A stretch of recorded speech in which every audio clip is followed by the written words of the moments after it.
Olukiiko ng'olukulu lusanyalidde okumala akaseera oluvannyuma lw'omubaka wa munisipaali y'e Mityana Francis Zzaake Butebi okulaga obutali bumativu olw'ekiwamba abantu ekizzeemu akabisibisi. Wano okuvaayo bw'ati abadde asabye omumyuka w'omukulembeze w'olukiiko ng'olukulu Thomas Tayebwa okwanja ensonga ey'enjawulo era asimbulizza obuwaayiro obutali bumu ku mateeka agafuga Palamenti. Mr. Speaker, 24 days now ago, NUP supporter Kavuma Jamshid, who also doubles as my president's bodyguard, he was abducted with 3 other youth from their workplace. Mr. Speaker, only this month alone, hundreds of youth have been abducted and they have disappeared. They have not been seen or heard of since then, Mr. Speaker. Honorable Zzaake, just a minute. Wabula omumyuka w'omukulembeze w'olukiiko ng'olukulu Thomas Tayebwa amutegeezezza ng'ensonga yo ebali mu giteesaako era nti kyandibadde kirungi nnyo okusooka okwevumba akafubo amunnyonnyole. It's not part of proceedings in this house. But there are many ways you can raise that issue. I request you visit my office. I will give you space on how you can raise the issue. That's my ruling, Honorable. No, Mr. Speaker, this matter has been going on all along and we seem not to be doing anything. Thomas Tayebwa era awaliriziddwa okulagira Nampala w'oludda olw'obula gavumenti okuyingira mu nsonga zino okulaba nga embeera ekkakkana. Honorable Lop, can you control your member? Speaker, no.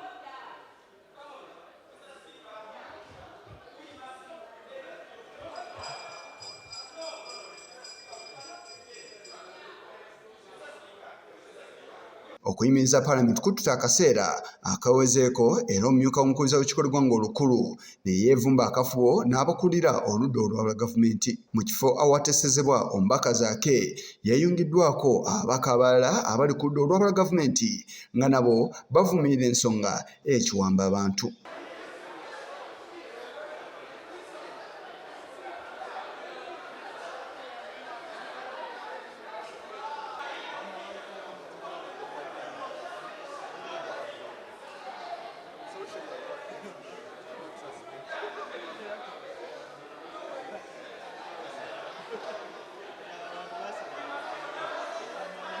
Wabula omubaka Zzaake atuukiddwa ababaka abatali bamu okumukkakanya naye nga basiwansano ku mazzi nga ku bano kubaddeko n'eyakulirako oludda olwa gavumenti mu Palamenti Beta Wolchan.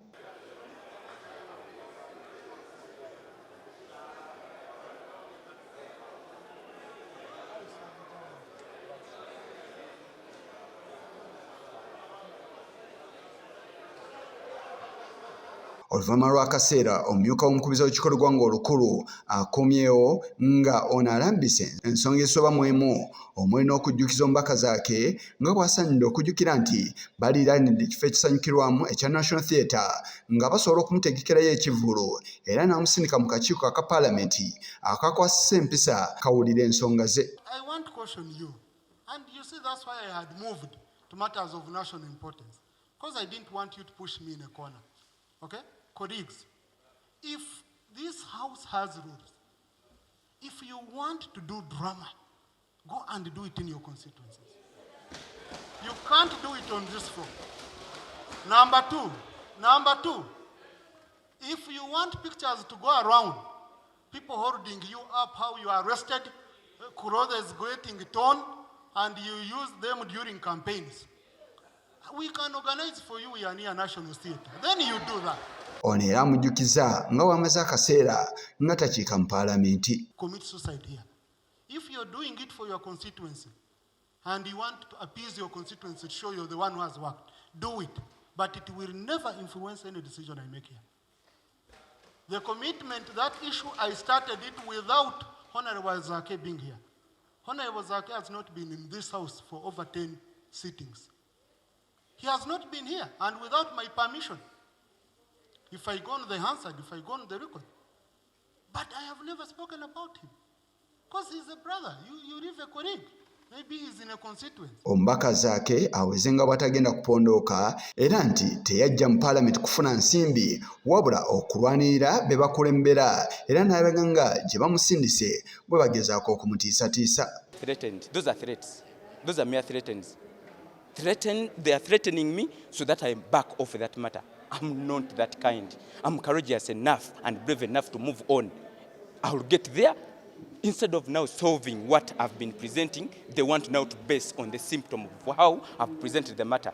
Because I know this government just doesn't listen to the usual business. Omubaka Derek Nyeko naye ayogedde ku kibaddewo nga y'omu ku abo abadde bayimiridde era ng'omubaka Medard Sseggona y'abakakanyiza. Okutiisibwatiisibwa era ebiseera si guno gwokka.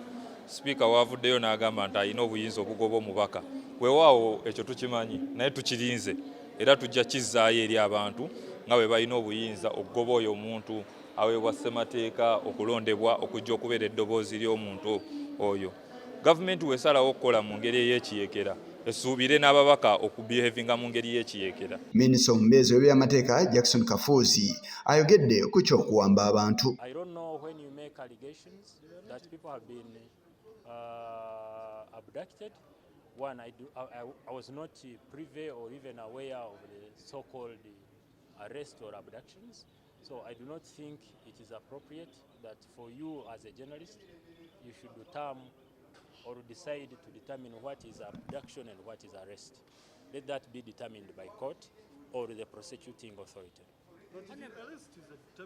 Bano we baviiriddeyo ng'olunaku olwajjo abantu babiri baakwatiddwa okuli omumyuka wa Amir Umma Sheikh Yahya Mwanje, omusumba era eyeesimbayo ku ntebe y'omukulembeze w'eggwanga Joseph Kabuleta, ate nga ne ku Lwokutaano abantu abasoba mu bataano baawambibwa okuli ne munnamawulire Sonko Haruna Badiro. Kigongo ku lwa Channel 44 Olw'Eggulo.